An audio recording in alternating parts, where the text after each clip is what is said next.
am so honored that you came on the Trips and Global on Wheels podcast because I just heard that one of your top two talents is saying no.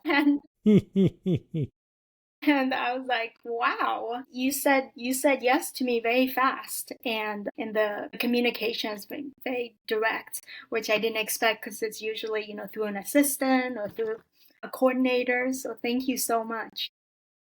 Well, I think the thanks go to you. It's not easy to show up the way you are, to do this kind of generous podcast, to weave together possibility. And I'm a fan of anyone who's doing that. I wish I could do as many podcasts as I want to, but I can't. So I don't believe in a fast maybe. I have a lot of fast no's and a lot of fast yeses. Thank you. Thank you. I'm honored. I'm truly honored. I've been reading your books for years. So I'm going to just as a background on my podcast, it's mostly people with disabilities who are interested. So people with mobility disabilities. I myself have polio and scoliosis. I was diagnosed with polio at 11, but contracted it as a toddler. And then I have scoliosis as well and use a manual wheelchair to get around in my everyday life. So I'm going to read your bio and then we'll continue with the podcast. Sounds great. So Seth Godin is a best-selling author, teacher, and marketing pioneer known for inspiring people to think differently and making an impact. He's written 20 books translated into nearly 40 languages, including The Song of Significance, The Practice, and This is Marketing. He founded the altMBA and Akimbo workshops, helping thousands level up through transformative learning experiences. Seth also created the Carbon Almanac, his most meaningful project yet. He's in multiple marketing halls of fame and continues to inspire through his daily blog. I'm usually not nervous interviewing people, but I am very nervous talking to you right now. Ming, you're very kind. I need to just make one small correction. I did not create the Carbon Almanac. I worked with 1,900 volunteers, and we all created the Carbon Almanac. It was a volunteer team effort, and I got to make sure that people know that I didn't do it by myself. Thank you. Thank you for clarifying that, and my apologies. And I was wondering, was there anything you wanted to elaborate from that bio and give a more personal introduction to our listeners in terms of, especially in the direction of exposure, either formally or informally, to disability? You know, disability is this challenge that we keep experiencing over and over and over again. First, there are people who, through no fault of their own, are born or grow up into a way that the rest of the world doesn't view as equally abled. And then, on top of that, we go out of our way to objectify people, to separate people, to judge people, making the challenge even worse. And I think it's important for us to talk about it, for us to realize, for example, that when someone shows up wearing glasses, we notice them as a fashion accessory. And when someone shows up wearing hearing aids, we treat them like they're not smart. That makes absolutely no sense. And we now, thanks to technology, have a chance to offer more people a seat at the table and more people a chance to thrive and to contribute and to make an impact. And I don't think we should shy away from that. I think we should embrace it and come together toward possibility. There's no easy answer and there's no justice. There's just better. How can we make things better? Yeah, thank you. I really appreciate your thoughtful approach to that. I wish more people thought like you. So I know your expertise is in marketing. So we're going to intersect disability and marketing for much of this conversation and move that area forward. So in your opinion, how do you think marketing can be more inclusive, particularly for people with disabilities, not just visible disabilities like myself, right? As you said earlier, also, invisible disabilities. Well, let's be really clear about what marketing is. It's not advertising or logos or hustle or hype. It's not calling people on the phone during dinner or trying to get them to buy a new thing. Marketing is the true story we tell about what we made. It's our vision of the change we seek to make. Marketing is a series of choices with empathy for who we're going to serve. So Patagonia has created billions of dollars worth of value by marketing coats and jackets and clothes that cost more than other coats, jackets, and clothes that could make you equally unnaked. But the story that they tell to the kind of person that wants to hear it enables that person to become a better version of themselves. And when we think about somebody who is challenged by an obstacle that other people don't have, that person has resources and that person has goals and dreams and objectives and is telling themselves a story. And we don't have to other them. We can embrace them and realize that we all have way more in common than we have as differences. And so the mistake we make is in thinking that there's this group of people who, simply because they share a disability, are all the same. They're not. People have their own dreams and desires. And what smart marketers do is they show up with empathy and they say, for people who want this, for people who believe this, for people who seek this, here, we made this. And that's a huge opportunity. We keep inventing solutions to problems that people thought there was no solution. That's well said. As you were talking, I was thinking about the adaptive clothing line. Tommy Hilfiger, Victoria's Secret, and many other brands are coming on board. And instead of having a general adaptive clothing line, there's a lot of room for growth in terms of the type of disabilities and styles that people are into. Yeah. And, just because a particular body form is embraced by, say, the fashion industry doesn't mean it's normal. When the fashion industry makes size 2 dresses or size 4 shoes, those people aren't normal. Those people are just the ones they picked to be on the posters. And we've done a terrible job of acknowledging what's actually normal, what's common, what's accessible, versus what a few designers decided was going to be the right answer. And if you're just thinking about this selfishly from a business point of view, Nike started by saying the only customers we have are people who run in track meets or people who are training for the Olympics. But every time they've reached out to people who, because of the luck of the genetic lottery, aren't in that group, they've done great. So why not invite people along on the path to better? So building off from that conversation without being repetitive, how do you think brands can represent people with disabilities without resorting to stereotypes? My friend Jacqueline, when she started the Acumen Fellows program, challenged people who were in the program to spend a day in a wheelchair and to spend a day unable to see, or to spend a day without their dominant hand being of use. And what you discover very quickly when that happens is it doesn't change who you are. It just changes how you get around. It just changes how you interact. This empathy is really important. You don't have to be a cancer survivor to be an oncologist. You don't have to be a 3-year-old to make toys, right? That toy designers are able to imagine what it's like to be 3 years old. And oncologists are able to imagine what it is to be a cancer survivor. Marketers need to imagine what it is to make something for someone who isn't them. Maybe that person's taller than you. Maybe that person isn't tall at all. Maybe that person weighs 200 pounds more than you. Maybe they weigh less than you. What would it be like to be them? That's the hard one. Yeah, I love your approach to. I've listened to a couple of podcasts that you've been on, and what I'm trying to say is you're very.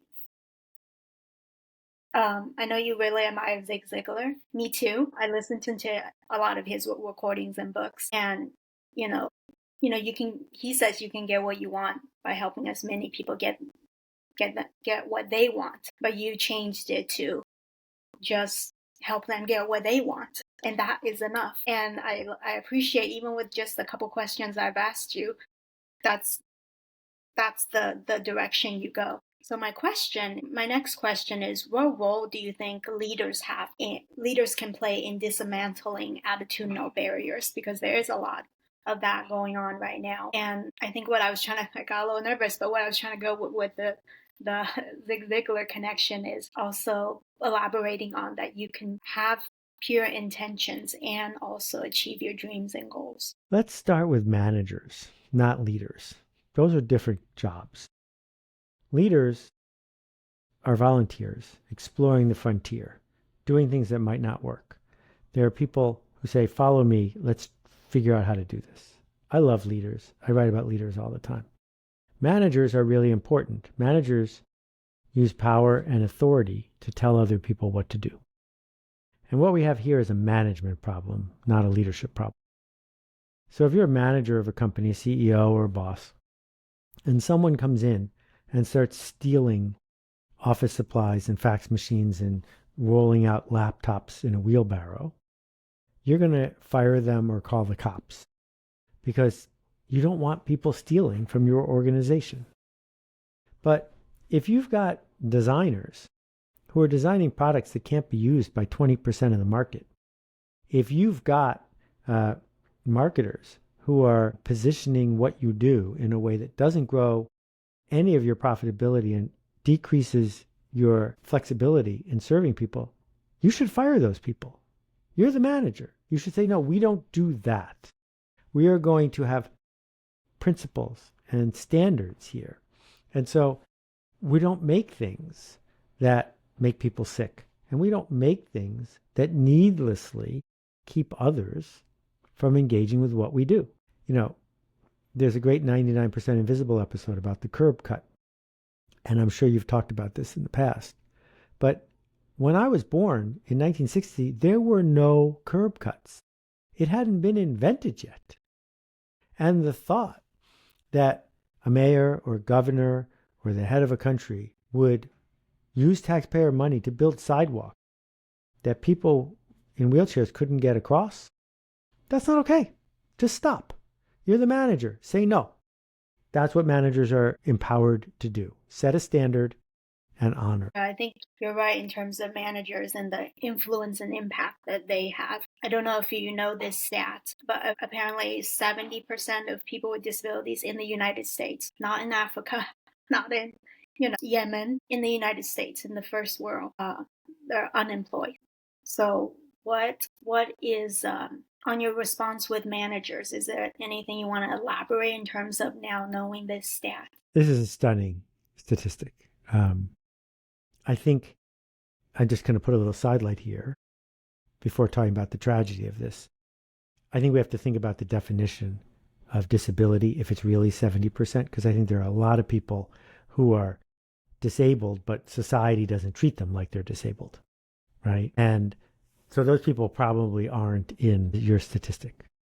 But among the people who are unemployed and disabled, the problem begins with the indoctrination of the disabled person, of that person being reminded from a very young age that they're not entitled to have a job, being reminded that they can't do X, Y, or Z, that culture perpetuates systems. And we need to begin with that, with how do we treat somebody who has a visible disability that isn't culturally embraced, right? That when you're told when you're 4 years old or 8 years old or 12 years old that you're never going to have a job, you're probably never going to have a job. And even if you are capable of contributing, of finding your voice, if you don't believe you can, then it's really hard. So we have a cultural challenge, a big one. And then what goes right next to that is people who do hiring often hire for a false proxy. Who do you look like? Who do you remind me of? What will I tell my boss? I was talking to one guy a couple weeks ago, and he said the last 5 people his team hired, all 5 of them had been captain of their Ivy League tennis team. Well, that's more than a pattern, right? There are very few jobs where being captain of the Ivy League tennis team ought to be a prerequisite. So what's shifting now, on one hand, is societal expectations of what do you need to look like to be elected to Congress? What do you need to look like to be, a sports coach? But on top of that, as more jobs are done by people you will never meet because they're remote, now no one knows except you. And so that is now the frontier, is how do we teach people that they are capable and entitled to contribute so that when they have a chance to do it, they believe it. And again, as I said at the beginning, none of this is fair and none of this is right, but it is. So let's name it and then try to do something. I think as someone who I grew up in China, and the first 11 and a half years, and then it was adopted into the United States. And in China, during the time that I was growing up, people with disabilities were, seen as worthless, a burden to society. So I don't know the exact reasons why I was abandoned as a toddler and grew up in an orphanage for the next 7 years. But I do know that people's fears and thinking of disabilities limited the resources I had and other people like me had as well. So building on what you just said, what do you think is the future of universal design in digital and physical spaces? So universal design and creating opportunities where everybody has access to it. Like instead of building stairs, right, we do something universal design like a ramp where anybody, people, parents with babies, people like myself who use wheelchairs, somebody who can walk, anybody can go through that. I am really unqualified to talk about this because I won the lottery and I can navigate a world that isn't organized around universality. And so I need to bring empathy to the table, but it's not coming from personal experience. It's interesting, just as a sideline, I'm guessing you speak more than one language, Ming, right? So there are an enormous number of places in the world, billions of people, where I am, quote, disabled because I can't speak their language and you can. And you can't see that when you look at the two of us. But the fact is you are more able than I am in navigating certain parts of the world because you can speak the language and I can't. And we need to realize that the diversity of talent is not something to apologize for or something to say we have to do it because it's in the law. It actually makes things better. There are no orchestras where every instrument is the tuba, because an all tuba orchestra would sound terrible.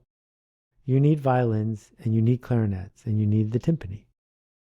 So now to answer your question, we get into trouble if we use words like universal, because perfect is the enemy of good. And I can't visualize a universal piece of design, because if somebody is unable to move their limbs, they probably can't use it. If somebody is confronting the fact that they can't see or hear, they probably can't use it. So we can get trapped with, but what about? We can find one person who can't use it, so let's not even try. And we find this is very common in big company thinking, is I can't promise perfect, so I'm just going to stick with what I got. And I think the alternative is simply better. Because if we repeat better enough times and keep going to the frontier, then we will continue to embrace more possibility and more participation. And we can benchmark that and advance it. So I'm not apologizing for things that don't work for everyone. They should, they could, maybe, I wish they would. But I have had enough experience in the business and design world to realize that if you are demanding perfect before you improve something, it's never going to get better. I love how you address that you're not an expert on disability advocacy and activism work. However, even knowing this, because when I sent that email, you knew that this was a disability advocacy platform, even knowing this, and you were very willing to show up and be part of the conversation and be an ally. And I appreciate that for someone as well known around the world and in the United States as you to be on this small little podcast with, it's nothing like anything you've been on, Tim Ferriss, Simon Sinek, many other platforms that you've been on. It's nothing in that Hey, scale. Ming, when I'm on a podcast, I'm only talking to one person. If people listen, that's secondary. I got a chance to talk to you. That was enough reason to come. So Thank you. Thank you. And I really appreciate it. And what I'm trying to say is your presence of showing up for this, for myself, and also for this population is so important. And it sends a message to other people. People with disabilities are important. This issue is important. So I'm going to be in that conversation. Even though I'm in marketing, even though I myself cover something totally different. Yeah, and I'm not sure you cover something totally different. I think what you are saying to people is the market is voluntary. We voluntarily choose to buy things, we voluntarily choose to sell things. We voluntarily choose to go on a trip somewhere. We voluntarily choose to go to a museum or read a book. It has to involve enrollment, voluntary interactions between willing participants. It's not like the high school cafeteria where they give you a platter of food and take it or leave it. It's a choice. And what we're seeing as more and more people engage in the market, they come from different backgrounds, they have different abilities, and ignoring people who don't match the conventional paragon of the conventional icon is expensive, and it's selfish, and it's hurtful. And again, I don't think we will ever solve all problems, but I do believe we can look for people who are underserved and give them a chance to contribute and engage. Thank you. Thank you. Next, I want to talk about disrupting the status quo, which I know you've written about quite a bit. We're going to cover it from a lens that's more relevant to this platform. What are the biggest opportunities to disrupt ableist narratives in mainstream media? So ableism is unfair treatment of people just for being different, just because of their abilities or disabilities, varying disabilities, varying abilities. This is a great question. I know ableist people, and I don't think their ableism, not all, but the people I'm thinking of, I don't think their ableism comes because they have an animosity or anger at people who are disabled. I think it comes from laziness and a desire to work within the system. And so what that means is changing the system is hard. That's why the system sticks around. So the easiest thing to do is to stick with what you've got. So just to pick an example that has nothing to do with disability, you have a keyboard in front of you. I have a keyboard in front of me. The keyboard is really poorly designed. The keyboard has the most common letters in all the wrong places. The keyboard was designed to slow typists down. That's its purpose. Because when we had manual typewriters, if you typed too fast, the letters would jam together. So they intentionally put the most common letters in the hardest to reach places. So why don't we just change the keyboard? And the answer is it doesn't matter how much one person wants to fix it. The system, which is based on interoperability, says you're never going to be able to sell that keyboard because everyone wants the normal one, the one they grew up with, the one they are used to. So there are all these forces keeping the system in its primary position. So in order for a system to change, it has to get under stress. And there are two big causes of stress to systems these days. One is technology. That when we go from 3 channels of TV to 1 billion channels on YouTube, that really messes with the system of network TV because everything that they were based on went away. So that opens the door, for example, for closed captioning to be a button that you can press. That opens the door for when something like TikTok comes along where people often listen to it with the sound off, closed captioning on by default. It didn't happen because people with a hearing disability insisted that every video have this. But it was enabled by a tech shift, and then the people who were building elements of it who had the opportunity to do it, a few of them did, and then they started to have an advantage, so the other ones caught up. So when we think about changing a system, we need to think about, is that system under stress? And if you're a disability advocate, it's worth thinking about, can you put that system under stress? And this is what happened with things like the curb cut and the Americans for Disability Act, which is disability advocates showed up and they said, we don't care if it's going to make you a profit in the short run. We're going to make it a law. And so now it's too expensive to not put in a guardrail on the entranceway to your building because you're going to have to rebuild it. So those are the two forces, technology and activism. And when they line up and there's a profit motive, the system will embrace it and take care of the problem. The same way, closed captioning took off because there was a profit motive and there was a system that kept advancing it forward. So what we need to do, as my friend Liz Jackson has taught me, is find examples where someone has brought a universal design mindset and amplify those so that the system can't ignore it anymore. Thank you. Thank you. Very well said. You expressed it in a way where people can really approach it from a very large picture point of view. So let's build on that conversation. I want to now move to technology in terms of how it can. So the question is, how can technology enhance human connection rather than diminish it? So Pause. There's so many kinds of technology. Like a hammer is technology, right? And usually when people talk about technology in 2025, they're talking about social media. And it's much bigger than that. Social media is selfish. Mark Zuckerberg doesn't care about you, and he doesn't care about me. He just wants the stock price to go up. And we are helpless in the face of powerful tech organizations that just keep repeating something over. And there are many, many, many forms of technology. And what technology wants is for us to dance with it. What technology wants is our attention and our money. So if we can change our attitudes, if we can change our culture, technology will follow through. But we have to model it for people who have less imagination than we do, for people who care less than we do.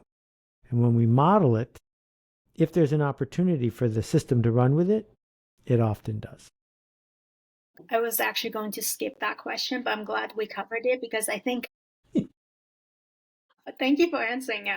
I'll include it now that you've answered it. I think it'll be good to, because I'm looking at the time and trying to respect, your limit. I know you have a 50-minute limit, you said. It's actually, I don't even have 50 minutes because I have something coming up after this. I have 15 more minutes. Okay, sounds good. So building off of what you just said about technology and all of that, what strategies can individuals with disabilities themselves employ to overcome social barriers and achieve the kind of success that they're looking for? Not even success, just actually at this point with 70% unemployment rate, just getting to maintain a healthy life. Yeah. So my new book's called This is Strategy. So I've been thinking about it a lot. Strategy has 4 components, and they surprise people. They are systems, which we already talked about. Can you see the systems?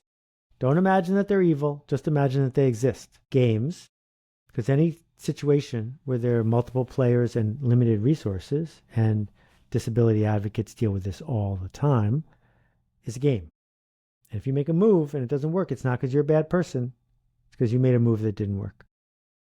There's empathy, which we've talked about, which is realizing no one does anything because you want them to.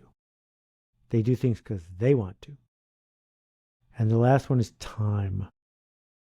So let's, again, go back to 1960 and think of the tools, think of the culture that somebody with a disability confronted 60 years ago compared to now. The progress is not enough, but it's been extraordinary. So what can you do now so that in 10 years from now, the you of the future will thank the you of today for doing that? And coming up with a strategy is different than the tactics. We spend all our days on tactics, which I do right now. Strategy is longer than that and bigger than that. So the most important thing is to organize, to build a bigger circle, to create a foundation of people who who are connected to one another. That if we think about a different cause, Mothers Against Drunk Driving, how did we put drunk driving on the agenda? How did we lean into saving hundreds of thousands of lives? Because some women got together and then they got some other people and they got some other people and they got some other people, and it continued. And that, Ming, is why your work is so important. Because not any of us, not me and not you, is going to change the world. But when you organize people, it makes a difference. So if every person who listens to your podcast just invites 4 other people to listen to your podcast, it will grow. And if they do that 3 more times, it will become the most important disability podcast in the world. And that voice, that connection, that agenda, that is how we build a strategy. Thank you. And I think your response will be really important to build off of your response will be important for the next question. Anyways, my nerve has not calmed down. I'm so honored to talk to you, but for some reason, I'm just perpetually nervous during this whole time. It doesn't seem that way, Ming. So let's continue the conversation on measuring impact. So especially for organizations with measuring impact, what metrics should organizations use to assess the effectiveness of their inclusivity and accessibility efforts? Yeah, false proxies are a problem, as we talked about. Measuring something that's easy as opposed to something that's important. If you're a farmer, you should care about how many bushels of corn you harvested, but you should also care about whether the soil is better off than it was when you started the season. Because you can make your short-term corn go up and wreck your ground, right? So if I'm an organization, the easiest thing for me to do is get some stock photos of people in wheelchairs and put them in my brochure. But that's not going to change anything. And so when we shift our strategy, our design strategy, and talk about what's it for, this change we're going to make in the way you hold the drill, this change we're going to make in the way people interact with our website, what is it for? Is it to win a design award? Is it to make people stop bothering us? Or are we actually measuring something useful? And so I think we need to be really clear about what we're doing and why are we doing it. Yes, thank you. So I was thinking as you were talking, and I feel bad the whole time that I'm talking to you. I think that one of the reasons why I'm so nervous is because I'm talking to someone as famous and as, who's done such, not just famous for just because people know you, but you've done really substantive, impactful work that really makes a difference in society and people's lives. And here I am talking to you, and I'm thinking, not very many people have this opportunity. There are 1 billion people with disabilities around the world, and very few people with disabilities have this kind of honor, this privilege. And I don't feel like I'm representing the group well, because in any room that I go into, oftentimes I'm the only person. I'm the only person who is in a wheelchair. And so and I know a lot of other people with disabilities think so as well, with that token minority. And sometimes... Right, can I interrupt you? Do you see the indoctrination? Do you see how you got brainwashed into believing that? That I almost never believe when I walk into a room that I am representing the bald 64-year-old contingent of people who were raised in the Northeast, and I better not let them down, right? I'm here to represent me. And you, Canada, are here to represent you. Not all the people who listen to your podcast, not the billion people who are disabled. You. You are someone who grew up in a way totally different than other people, just like I did. But then we become who we become. And the detokenization has to begin with the story we tell ourselves, right? Because if we can tell ourselves the story that we belong in the room, then when we're invited in the room, everything gets better. And so we have to undo the stories that what Zig called stinking thinking, that the people who keep dumping trash into our living room, we don't have to accept it. That's not a gift that we want. Let's build a perception of who we are and what we seek to contribute, because each of us can contribute something that no one else can contribute the way we can. That's enough. Very well said. In an ideal world, I think that could be the case. In this reality, I think it's easier said than done. Of course it is. I say lots of things that are easier said than done. But I appreciate, I agree with you, the inner work and the deprogramming, unlearning of the toxic messaging is very important, and it's a slow process. So with just the next few minutes we have together, I wanted to cover in terms of your experience, your vision for the future. So let's look into the future. And so I'm going to ask you a very general question, and I feel like aspects of this you've already covered, which is what steps can society take today to build a more inclusive world for future generations? It's so easy to be pessimistic about the future, about climate change, about division, about generational shift. But then when we look at what happens in our communities, when we look what happens in our families, when we look what happens in circles of people who count on each other, it's really easy to be optimistic. So on a good day, I am hoping that AI, combined with the agency that we might get from the fact that there's 4 billion people with a supercomputer in their pocket, could allow us to get back to our roots, these circles of 30 or 50 or 75 people who see each other and trust each other and know each other. That's when we're at our best. And I don't know exactly how to get from here to there. All I can say is the closer we look at what happens when people see each other, the better it is. Thank you. And then the next question is for younger generations coming up today. So they're 18, 19, 20. How can this generation coming up today market in a way that is accessible and inclusive to all, particularly to the population that we're targeting today? Right. So we made it all this way without me saying smallest viable audience. The goal is not the biggest possible audience. The goal is to make something that a group of people would miss if you didn't make it. The smallest group of people that would be enough. If you can make something that they love, you get to do it again tomorrow. And that is how culture always changes. Thank you. And so you talked about AI. We only probably just have one more this quick answer since you only have 2 minutes before your next thing, which is regarding AI and the development of technology. So how can we harness AI and the development of technology to be more tolerant rather than further upheld the status quo or mirror how society is at the moment? Well, of course it's mirroring things because that's what it got trained on. And you need to use it and understand it and use it and talk about it and use it and talk about it and do not be afraid of it.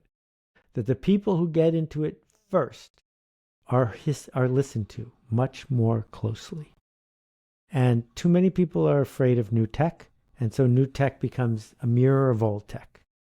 When we use it a lot and talk about it, it gets better. Yes, thank you. And thank you so much for showing up today. I cannot emphasize enough how much I value your time and how important it is that you've shown up on this platform and given your very thoughtful, genuine responses and managed to keep me nervous the whole time. Well, thank you, Ming. I learned a lot today, and I really appreciate what you do. Thank you. Keep making a ruckus. Appreciate what you do too. Continue writing, continue marketing, doing your marketing work. Here I am jumbling all my words again. Anyways, thank you so much. I'm gonna say goodbye before we flop too much. Bye-bye. All right. Wait. Don't close the window. Hit the stop button. Hit the stop button. Thank you. Do not close.